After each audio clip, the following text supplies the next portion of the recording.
भाई जो गुरु वचन पे डट गे, कट गे फंद 84 के। कहां से अपनी महिमा सुनवा रहा है, कहां से आपको जगा रहा है, आपको प्रेरित कर रहा है। बच्चों लोग अच्छा नहीं, इसमें तुम आंख मीच कर मत बैठो। इब्राहिम सुल्तान अदम मस्ती में था, बहुत साथ वो बड़े ठाठ बाट थे, धनी राजा था। एक 9 लखा बाग बनवा रखा था, उसमें सोया करता दिन में, कोई दिक्कत नहीं थी उसको, वो सुख मान रहा था। कबीर साहब कहते हैं झूठे सुख को सुख है ये मान रहा मनमोद, ये सकल चबीना काल का, कुछ मुख में कुछ बोध। भाई और बहनों, शिक्षा ही शिक्षा है, शिक्षा ही शिक्षा। बहुत सारे भगत भाई बहन जिनके पास में 2 पैसे हैं, अच्छी नौकरी है, बढ़िया काम धंधा है, शानदार मकान बना लेंगे, टाइल मार्बल चिप्स लगा लेंगे। क्या टाइल मार्बल चिप्स के अलावा भगत रह नहीं सकता मकान में? वो तो एक डेकोरेशन हो गया, दिखावा हो गया, वो तो एक मान बढ़ाई हो गई।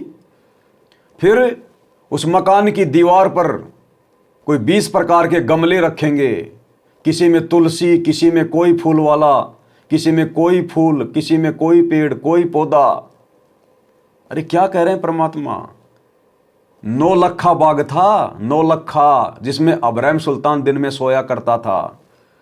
9 लखा बाग जिसकी लंबाई चौड़ाई 5-10 किलोमीटर में होती थी, और जिसमें 9 लाख प्रकार के पेड़ होते थे, अलग अलग पेड़ पौधे 9 लाख प्रकार के। उस इब्राहिम सुल्तान को 9 लखा बाग भी अच्छा नहीं लगा, उसको भी ठोकर मार दी, उसमें भी उसको आनंद नहीं आया। और हम अपने घर की दीवार पर 20 गमले रख के 4-5 प्रकार के फूलों के पौधे लगा के क्या आनंद ले लेंगे? क्यों लगा रहे हैं फालतू में? क्या उनके आम लगेंगे? क्या उनके सब्जियां लगेंगी? केवल एक दिखावा, तुम्हारा समय बर्बाद। वो स्वतंत्र कर्म है। और कभी कोई गमला किसी बच्चे के ऊपर हवा से गिर गया तो फिर किसको दोष दोगे? स्वतंत्र कर्म था, खुद भोगो।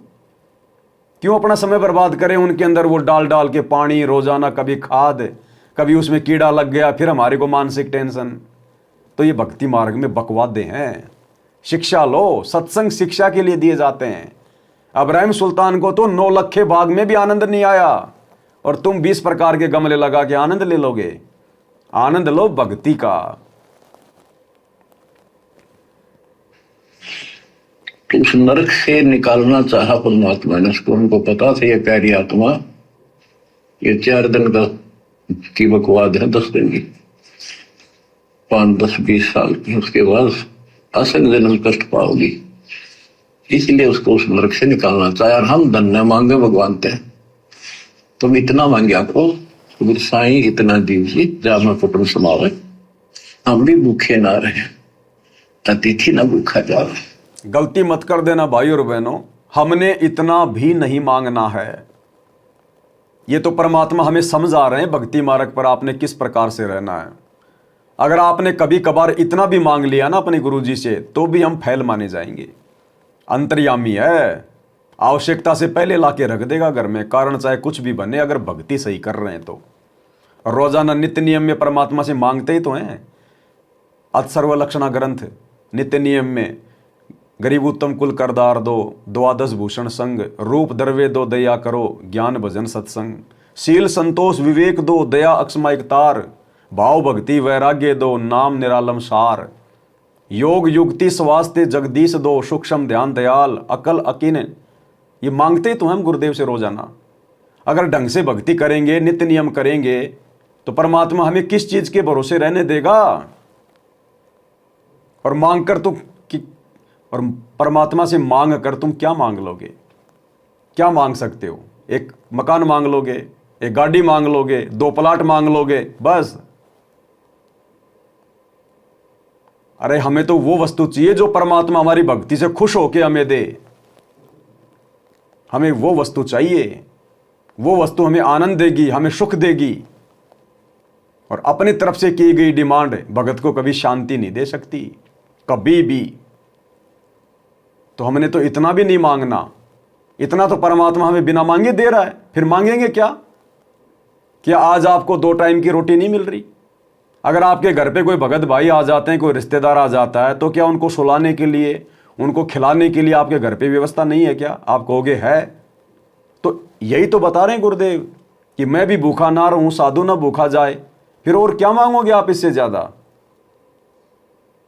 तो हमने तो ये गलती भी नहीं करनी, नहीं तो सतगुरु को मानुष समझा जाएगा। फिर इसमें सब कुछ मांग लिया। जहां कुटुंब समावा रिक्वायरमेंट ऑफ द फैमिली, परिवार की सब आवश्यकता है। वर्तमान में आपने गाड़ी भी चाहिए, छोटा मोटा मकान भी सुथरा चाहिए, और वही रोटी, 2 रोटी अच्छी चाहिए। ये सब कुछ देगा आपको, क्योंकि ये धनी है, सेठ है, सारी सृष्टि का मालिक है। तुम उस जगत सेठ कबीर परमात्मा के बच्चे हो। किसके बच्चे हैं हम? अपने सतगुरु के बच्चे हैं।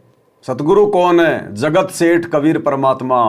सेठों के सेठ, सावड़ सा सेठ, जगत सेठ। तो सेठ का बच्चा कभी अपने बाप से डिमांड करता है क्या? अरे बच्चे को जब आवश्यकता होती है, और जिसका पिता समर्थ है, धनी है, सेठ है, वो क्या उसे वस्तु लाके नहीं देता? उसके मांगने से पहले लाके दे देता है। और उसके तो घर में ऑलरेडी इतनी वस्तु होती है, उसको मांगने की जरूरत ही नहीं पड़ती। तो हमारा पिता तो जगत सेठ है, सावड़ सा सेठ है, सावरिया सेठ, जिसके मेले लगते हैं, जिसके मंदिर बने हुए हैं। अरे यही तो सतगुरु रामपाल जी भगवान है, वो सावरिया सेठ, सावड़ सा सेठ, जिसने द्वारिका में नरसिंह जी की हुंडी कैस की थी। ये है वो असली सावड़ सा सेठ, सांवरिया सेठ, जगत सेठ। पहचानने की जरूरत है। तो सेठ के बच्चे कभी मांगा नहीं करते। सेठ के घर में तो सब कुछ होता है। यानी जिस भगत को भक्ति मिल गई, उसको सब कुछ मिल गया, सबसे बड़ा धन मिल गया दुनिया को। उससे ज्यादा फिर और क्या मांगेंगे हम? इस भक्ति से बढ़ के मांगने के लिए संसार में कुछ है नहीं। अगर कोई दुर्लभ धन, कोई दुर्लभ वस्तु दुनिया में है तो सत भक्ति, और वो हमें गुरुदेव ने बिना मांगे दे दी। अब और क्या मांगेंगे फिर हम? सोचने की बात है। यदि आप ठीक से चलोगे, माता पिता के अनुकूल चलोगे, तो क्या, जैसा भी कोई माँ बाप है बड़े बच्चों को बहुत सुख देना चाहते हैं, आपसे दुखी रहेंगे, तो परमात्मा उस प्यारी आत्मा को निकालने के लिए सतलोक से चलकर आए। उस प्यारी आत्मा को निकालने के लिए सतलोक से चल के आया परमात्मा। आज कहां से चल के आए? सतलोक से। गिरि परपटन व परलोक हैं जहां अदली सतगुरु सार, और भक्ति हेत से उतरे पाया हम दीदार। हम रोज नित्य नियम में सबसे पहले पढ़ते हैं ना, भक्ति हेत से उतरे पाया हम दीदार। हम आरती कर रहे हैं ना, हमने दीदार पाया ना। किसका? अपने गुरुदेव का। तो कहां से आए गुरुदेव? परपटन से, दूसरे लोक से। गिरि परपटन व परलोक जहां अदली सतगुरु सार, और भक्ति हेत से उतरे संत रामपाल जी के रूप में, और पाया हम दीदार। अगर हमने दीदार नहीं पाए तो फिर क्यों नित्य नियम कर रहे हैं? हमने दीदार कर लिए हमारी आंखों के सामने, इसलिए तो कह रहे हैं कि पाया हम दीदार।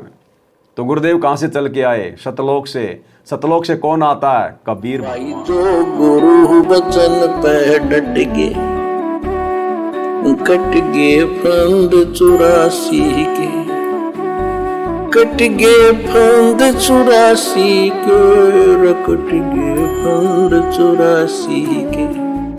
भाई जो गुरु वचन पे डट गे, कट गे फंद 84 के, कट गे फंद 84 के, कट गे फंद 84 के। भाई जो गुरु वचन पे डट गे,